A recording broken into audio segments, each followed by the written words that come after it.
रात्रीच्या आळशीपणामुळे ना मला एवढा मोठा सकाळी उठल्या उठल्या भांड्याचा खिळा घासावा लागला होता, कारण रात्री ना खूप कंटाळा आल्यामुळे मी भांडी न घासता झोपून गेले होते.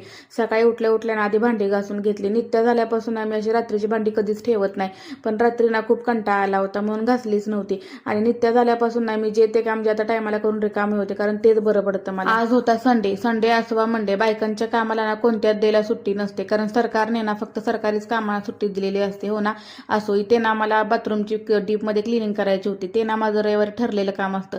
तुमचं जर असं कोणतं रविवारी ठरलेलं काम असेल ना तर मला कमेंटमध्ये नक्की सांग. इथे दोघींनी नंतर छान अशी आंघोळ केली आणि देवपूजा सुद्धा करून घेतली आणि बाहेरूनच ना नाश्ता सुद्धा मागवला होता. दुपारच्या जेवणामध्ये ना मस्त असं ताक बनवलं होतं, कारण उन्हाळा इतका वाढत चाललाय ना की जेवणामध्ये ताक दही असं काहीतरी ऍड करावं लागतं. आणि दही आणि ताक जर जेवणात असेल ना तर आमचं जेवण ना अगदी पोट भरून होतं, ते सुद्धा ना स्वतःच्या हाताने. नंतर ना छान गारगार असा पाऊस पडला आणि पाऊस उघडल्यानंतर ना आम्ही सगळे गेलो होतो मंदिरला. आम्ही ज्या टायमिंगला मंदिरात पोहोचलो होतो ना त्या टायमिंगला तिथे आरती चालू होती. मग आम्ही सगळ्यांनी आरती वगैरे केली आणि बाहेर आलो.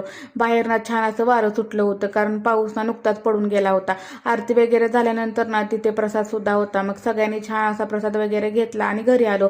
असा संपला आजचा दिवस. व्हिडिओ आवडला असेल तर लाईक करा. भेटूया आता नेक्स्ट व्लॉग मध्ये. तोपर्यंत